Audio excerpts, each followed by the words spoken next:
Oke, bismillahirrahmanirrahim. Assalamualaikum warahmatullahi wabarakatuh. Balik lagi bersama saya, dimanapun kalian berada. Siapkan posisi Anda senyaman-nyamannya dan semoga kalian selalu diberi kesehatan.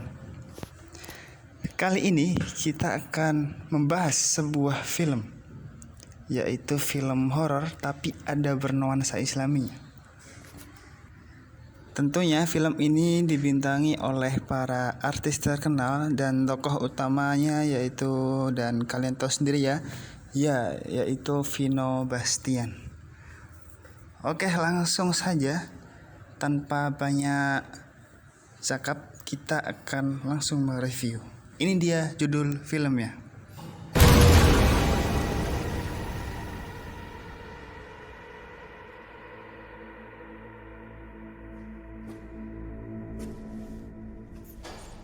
Pada awal film, kita dilihatkan oleh seorang anak yang tangannya dan tubuhnya sedang ditali.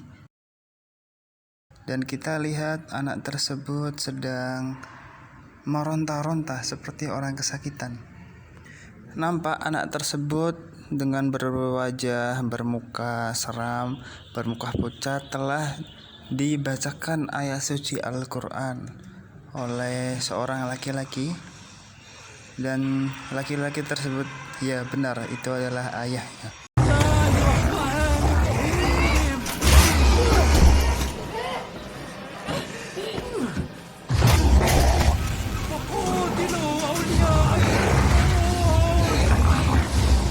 Diduga anak tersebut telah mengalami kerasukan atau gangguan dari makhluk gaib, jin dan sebagainya. Dan alhasil naas, anak tersebut nyawanya tak terselamatkan. Sebut saja anaknya adalah bernama Alif dan ayahnya yaitu bernama Kodrat.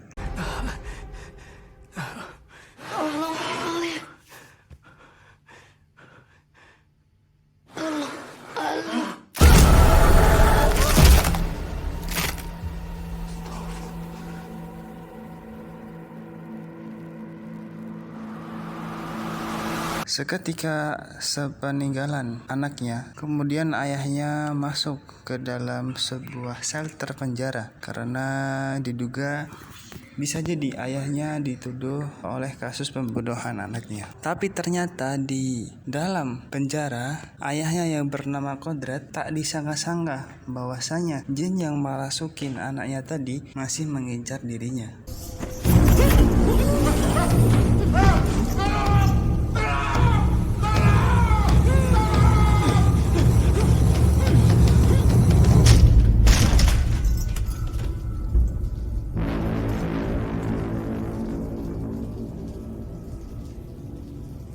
Hampir saja Kodrat meninggal karena hampir dibunuh oleh jin yang merasukin anaknya tersebut.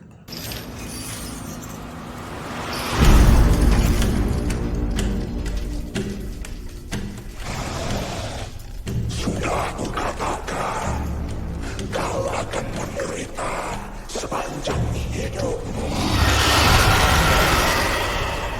Untunglah sang penghuni, temannya atau narapidana yang lain datang membantu dan akhirnya alhamdulillah terselamatkan si Kodrat ini.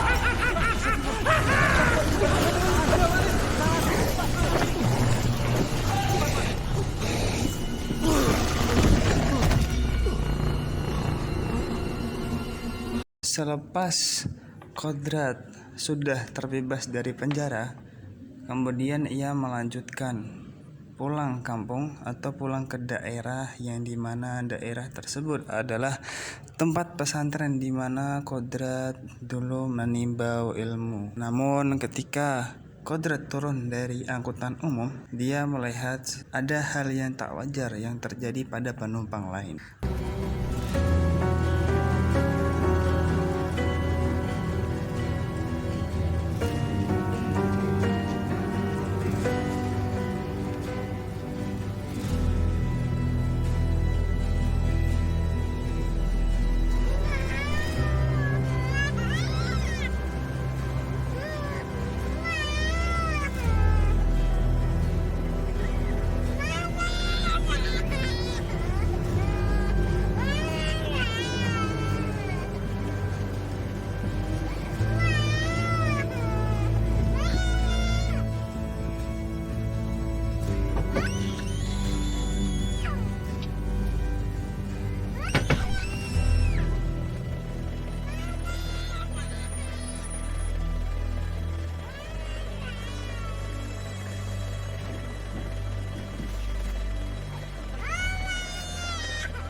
Selepas ia sampai di desa pesantrennya, ia melihat warga yang meninggal dunia. Diduga warga tersebut telah mengalami paceklik, yaitu kebun dan tanaman mereka tak kunjung subur atau tak kunjung tumbuh. Dan penyakit yang beredar yang menyebar di desa tersebut, yaitu seperti yang dialami oleh anak Kodrat. Setiap orang pasti meraung-raung seperti kerasukan, dan akhirnya orang yang terkena penyakit tersebut meninggal dunia. Semua orang di desa ini juga nggak ada yang panen kebunnya.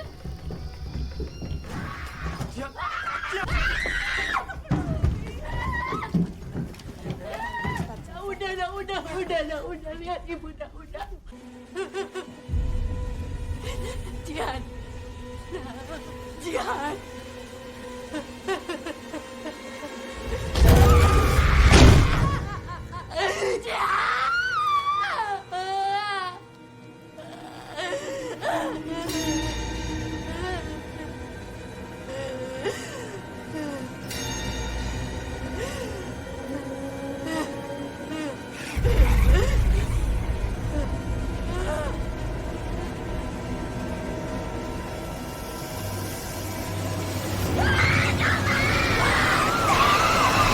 Sesampainya Kodrat di pesantren, Kodrat terkejut melihat pesantren yang kondisinya tidak seperti dahulu ketika Kodrat menyantri di situ. Namun untunglah ada teman Kodrat yang bernama Ja'far, teman sepersejuangan Kodrat ketika dulu masih mengabdi di pondok itu. Kemudian Kodrat bertanya tentang apa yang terjadi tentang pesantren ini. Kemudian temannya si Ja'far itu menceritakan penyebab terjadinya pondok pesantren tersebut hingga menjadi seperti saat ini. Assalamualaikum. Siapa kamu? Sembarangan kamu masuk sini. Maaf kalau saya ganggu. Saya Kodrat. Masya Allah. Ja'far.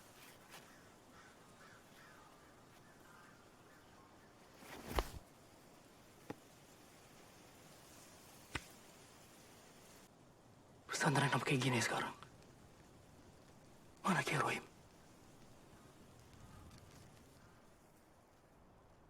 Semenjak kamu pergi, sebenarnya keadaan Kiai Rohim masih baik-baik saja.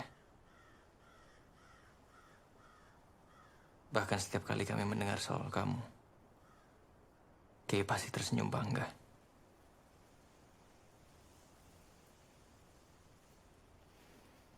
Sampai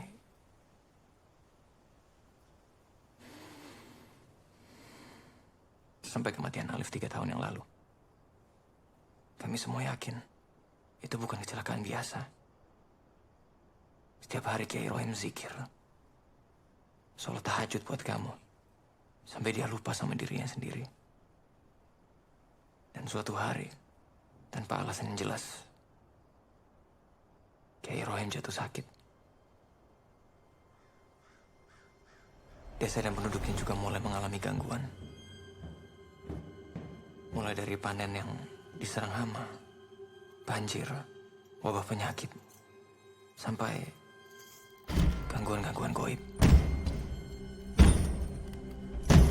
Kemudian di suatu rumah warga, terdapat seorang keluarga yang ditinggal oleh bapaknya. Sebut saja anaknya bernama Alif, dan ini ibunya dan kakaknya bernama Asya. Hal aneh terjadi pada si Alif karena kita tahu sendiri bahwa ayahnya telah tiada. Tapi justru Alif sering ngomong sendiri ke lemari dan mengira itu bermain sama ayahnya. Ayah di situ sama siapa? Alif.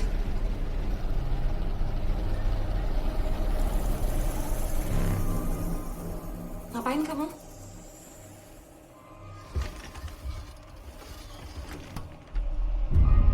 Alif lagi main sama ayah. Kalau kangen sama ayah, mainnya nggak begitu, Alif.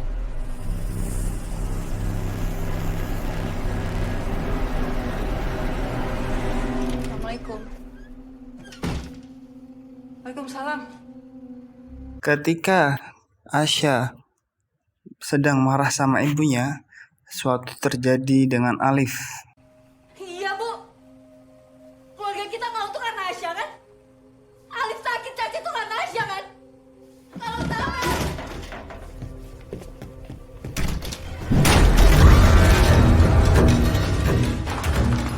Alif! Alif! Alif. Alif. Alif.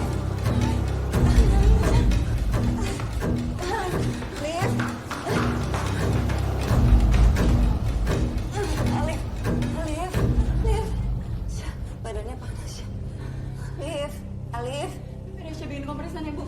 Bikin teh panas manis sekali ya. Alif. Alif. Bangun, Nak. Nak, ini ibu bangun. Alif. Alif. Alif dengar ibu.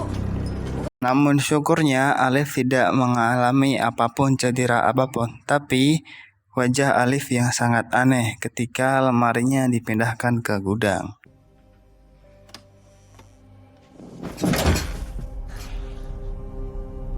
Mana lemari Alif? Lemarinya ibu pindah ke gudang. Nanti kita beli yang baru ya. Ah, nih, Liv. Ibu udah masakin ini, Liv. Nih, makan ya. Yuk, ayo. Alif, kok begitu? Kalau nggak mau bilang aja. Ya udah, ibu masakin makanan kesukaan Alif ya. Alif istirahat.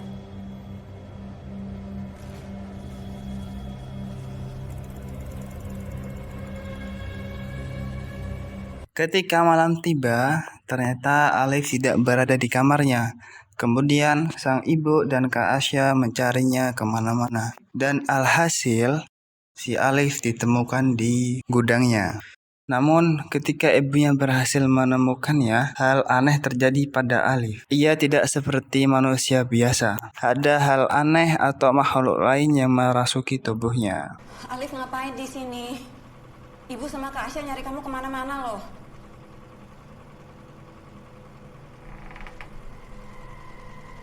Ayah bilang Alif nggak perlu orang lain lagi. Alif, udah.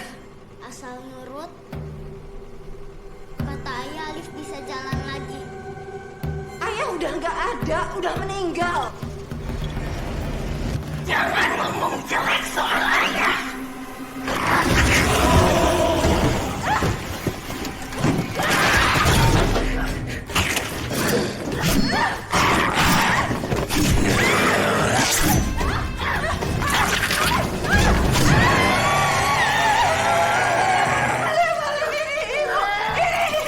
Seketika ibunya si Alif berinisiatif untuk memanggil seorang ustadz di pondok pesantren. Namun yang biasa menolongin hal tersebut adalah temannya Kodrat, yaitu Ja'far. Namun berhubung Ja'far tidak ada di pesantren dan adanya waktu itu Kodrat yang ada di pesantren, ketika itu Ustadz Kodrat hampir saja tidak mau menolong karena Kodrat tahu bahwasanya itu adalah sosok makhluk gaib yang pernah dihadapi ketika dulu. Namun ketika ibunya menyebut nama Alif, ia terpikir oleh anaknya dan kemudian ia mau menolong ibu tersebut. Saya perlu ketemu Ustaz Jafar sekarang. Tenang ibu, tenang. Istighfar. Ibu kenapa lo kalau kayak begini? Di mana Ustaz Jafar? Ustaz Jafar sedang keluar dan saya nggak tahu pergi kemana. Kamu Ustaz. Anak saya kerasukan. Tolong Rukiah dia Ustaz. Tolong. Maaf ibu. Ibu bisa kembali ke sini kalau Ustaz Jafar sudah pulang. Permisi. Saya bisa bayar kamu.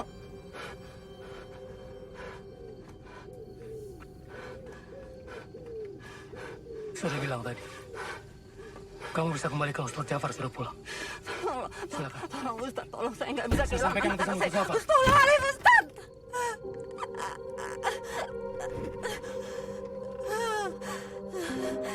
Tolong Alif. Ketika Alif dikunci di dalam gudang, kakaknya yang bernama Asya terpedaya oleh tipu muslihat jin tersebut. Dan akhirnya jin yang merusuk tubuh Alif berhasil menghasut Kak Asya untuk masuk membebaskan si Alif. Dan yang terjadi pada Asya inilah dia. Sini kak, ayo sini, katanya sayang Alif.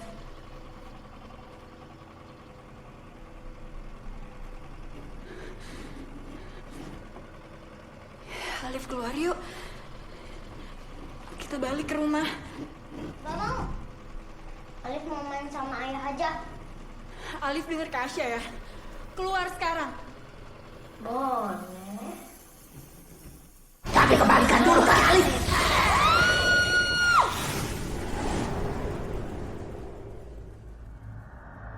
Hampir saja Asya tertipu daya oleh muslihat jin tersebut karena dihadirkan oleh seorang ayahnya yang telah dia tiada. Ketika tangan Asya hampir terpotong, lalu datanglah Kodrat seketika itu. Dengan kemampuan yang dimiliki oleh Ustadz Kodrat, dia membacakan ayat suci Al-Quran.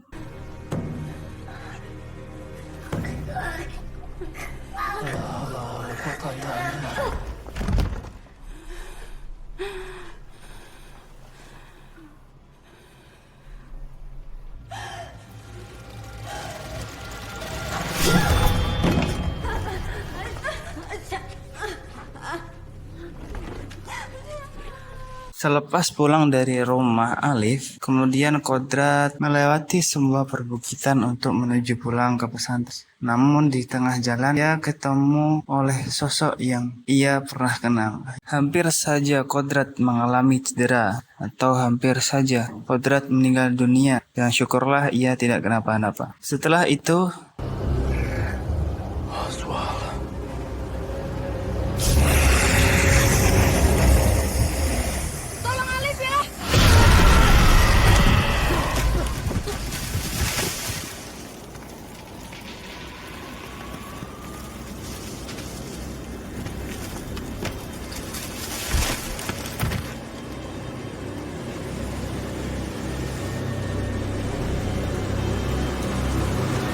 beralih ke rumah Alif, dan ternyata Alif mengalami kambuh lagi. Ia berteriak-teriak meraung-raung di atas tempat tidurnya. Seketika itu datanglah Ja'far untuk menolongnya. Kemudian Alif diangkut ke dalam truk untuk ke Rukiah.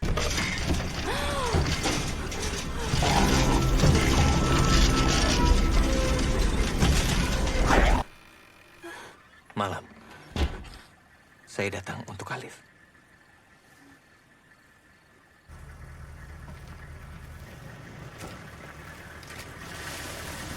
Ternyata ruqyah yang dilakukan oleh Ustadz Ja'far harus ada bayarannya, yaitu berupa tanah ataupun hasil kebun mereka. Itulah yang menjadikan warga daerah tersebut sengsara. Kodrat pun tidak tinggal diam. Ia mencoba menasihati Ja'far. Namun ini yang terjadi. Kobar. Kemasi barang-barang Ustadz Kodrat. Dia sudah terlalu suci untuk tinggal di pesantren ini. Baik, Ustaz.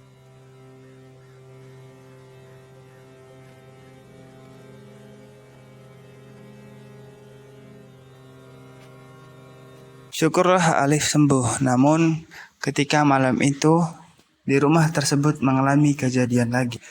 Disinilah pertarungan terjadi antara jin yang merasuki tubuh ibu Alif dengan Kodrat, dan Kodrat membacakan ayat suci Al-Quran untuk mengusir jin tersebut. Di akhir hampir saja Kodrat sendiri tertipu bahwasanya itu bukanlah Alif yang anaknya dulu, dan untungnya Kodrat sadar bahwasanya anaknya telah tiada. Kemudian ia kembali membacakan kalimat Allah atau ayat-ayat suci Al-Quran. Dan alhamdulillahnya malam itu Kodrat berhasil mengalahkan jin tersebut. Suasana desa kembali seperti semula dengan tanah yang subur, hasil kebun yang melimpah, dan tentunya Kiai Rohim beserta pondok pesantrennya hidup kembali. Dan akhirnya tamat. Ending yang sangat membanggakan.